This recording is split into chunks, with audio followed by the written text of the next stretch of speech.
வணக்கம், வாழ்க வளமுடன். நம்மளோட டேட்டாவை எல்லாத்தையும் சேகரித்து மில்லியன் டாலரில் ஃபேஸ்புக்கும் கூகுளும் சம்பாதிச்சிருக்காங்க. அதை பற்றி தான் இன்றைக்கி நாம் பார்க்க போகிறோம். ஃபேஸ்புக்கும் கூகுளும் தங்களோட யூசர்களோட டேட்டாவை பயன்படுத்தி எப்படி மில்லியன் டாலர் சம்பாதிச்சிருக்காங்க அப்படிங்கிறத இன்றைக்கி நம்ம பார்க்க போகிறோங்க. ஃபேஸ்புக் என்ன பண்ணாங்கன்னா, ஃபேஸ்புக் யூசர்ஸ் இருப்பாங்க பார்த்தீங்களா, அவங்களோட ப்ரைவேட் மெசேஜஸ் ஆக்சஸ் பண்ணுறதுக்கான உரிமையை நெட்ஃப்ளிக்ஸுக்கு கொடுத்துருக்காங்க. அதன் மூலமாக அவங்க நிறைய காசு பார்த்துருக்காங்க.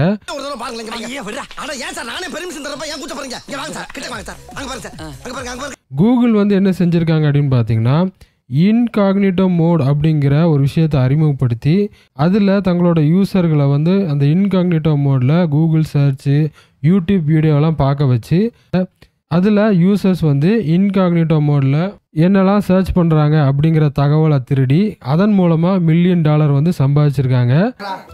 500 ரூபாய் இந்த விஷயத்தை சொல்றாரா? என்ன சகோ இப்படி கேட்ட?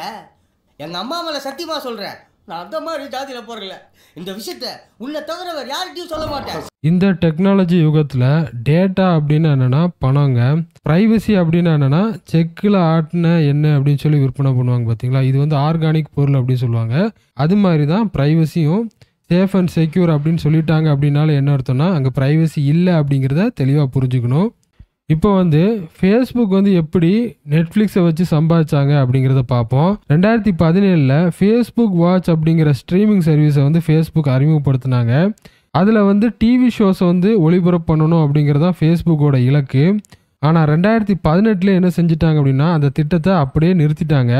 நெட்ஃப்ளிக்ஸ் சொன்னதுனால ஃபேஸ்புக் அந்த ஃபேஸ்புக் வாட்ச் அப்படிங்கிற ஸ்ட்ரீமிங் சர்வீஸையே நிப்பாட்டியிருக்காங்க. நெட்ஃப்ளிக்ஸ் சொல்கிறத ஃபேஸ்புக் எதனால் கேட்டிருக்காங்க அப்படின்னு பார்த்தீங்கன்னா, ஃபேஸ்புக்கோட பெரிய அட்வர்டைசர் நெட்ஃப்ளிக்ஸுங்க. 2018 நெட்ஃப்ளிக்ஸ் $150 மில்லியன் செலவு பண்ணியிருக்காங்க.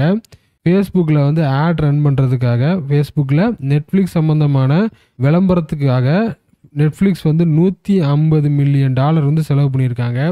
இதே இது 2019 நெட்ஃப்ளிக்ஸ் ஃபேஸ்புக்கில் $200 மில்லியன் செலவு பண்ணியிருக்காங்க. எதற்காகனா நெட்ஃப்ளிக்ஸ் சம்மந்தமான விளம்பரத்தை ஃபேஸ்புக்கில் ஒளிபரப்பு பண்ணுறதுக்காக $200 மில்லியன் நெட்ஃப்ளிக்ஸ் செலவு பண்ணியிருக்காங்க. வெறுமனே அட்வர்டைசிங் மட்டும்காக இல்லை, ஃபேஸ்புக் யூசரோட ப்ரைவேட் மெசேஜஸ் இருக்கும் பார்த்தீங்களா, அந்த மெசேஜஸை ஆக்சஸ் பண்ணுறதுக்கான உரிமையை நெட்ஃப்ளிக்ஸ் வாங்குறதுக்காக இவ்வளவு செலவு பண்ணியிருக்காங்க.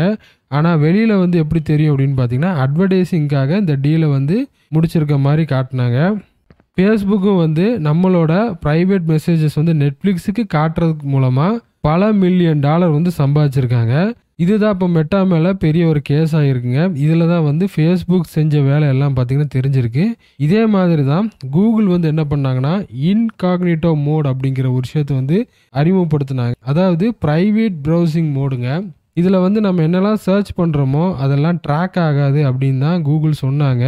ஆனால் உண்மையில் என்ன அப்படின்னு பார்த்தீங்கன்னா, இவனுங்க தான் ட்ராக் பண்ணியிருக்காங்க, வேறு யாரும் ட்ராக் பண்ணாமல் இவங்களே ட்ராக் பண்ணி அந்த தகவல் எல்லாத்தையும் எடுத்து வச்சுட்டு விற்பனை பண்ணுறதுக்காக இருந்தாங்க. ஆனால் 2020 இது தெரிஞ்சு போயிட்டு இப்போ கூகுளோட வேலை என்ன அப்படின்னு பார்த்தீங்கன்னா, பில்லியன் கணக்காக இருக்கக்கூடிய அந்த ப்ரைவேட் ப்ரௌசிங் ரெக்கார்டை அழிக்கணும். இதுதான் இப்போ கூகுளோட முக்கியமான வேலையாக இருக்குது. இந்த காலத்தை பொறுத்த வரைக்கும் நாம் என்ன நினச்சிட்டு இருக்கோம்னா, நம்மளை பற்றிய விஷயம் நமக்கு மட்டும்தான் தெரியும், மற்றவங்களுக்கு தெரியாது அப்படின்னு நம்ம நினச்சிக்கிட்டு இருக்கோம். ஆனால் உண்மை என்ன அப்படின்னு பார்த்தீங்கன்னா, நமக்கு தெரியாத விஷயங்கள் கூட இந்த ஃபேஸ்புக்கும் கூகுளுக்கும் பார்த்தீங்கன்னா தெரிஞ்சு வச்சு அதை வச்சு பார்த்தீங்கன்னா அவனுக்கு காசு சம்பாதிச்சிருக்காங்க.